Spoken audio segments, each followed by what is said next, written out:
Georgia Tech, help wanted, competent offense needed here, Dom. Yeah. It's funny enough, they got fifth place in the ACC last year. Uh, and if I'm gonna be completely honest with you, Nick, you know how many Georgia Tech basketball games I watched last year? Zero, and they got fifth.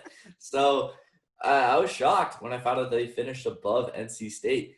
They won 4 straight games in the season. They're returning 4 of their 5 top scorers.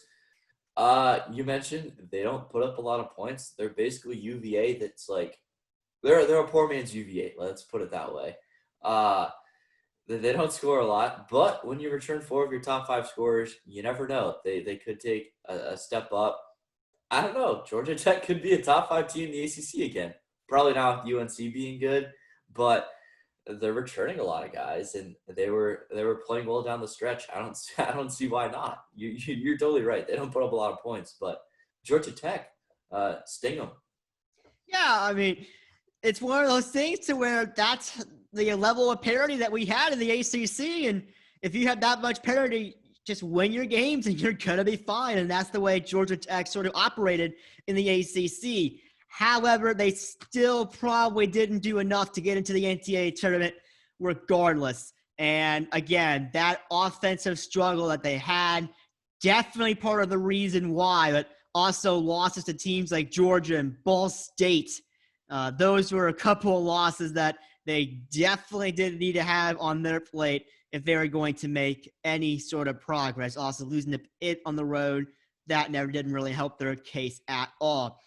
Here's a couple of things I will say to improve this offense. Number one, ball control. Georgia Tech was near the bottom of the country last year in offensive turnover percentage at 22.9%.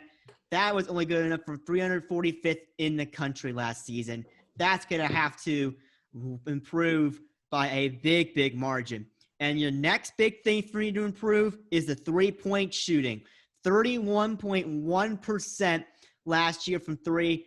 Almost did not crack the top 300, 287th in the country. And a spot where they ranked even lower was the free throw percentage at 67.3%, 293rd in the nation. So Georgia Tech is going to have to improve all 3 of those statistics on offense to make any sort of headway. But like we mentioned, the defense did carry this team. They were 10th in defensive effective field goal percentage at 44.7%. 5th in defensive three-point percentage at 28.3%. There are some things that did go right defensively, but I think that defense cannot carry Georgia Tech yet again this season. Without a good offense, I think this team is going to be either 10th, 9th, or even outside that top 10. It could be a struggle this season if Georgia Tech does not get that offense improved. I don't think they'll be able to do this 2 seasons in a row, especially like we said, with North Carolina being improved.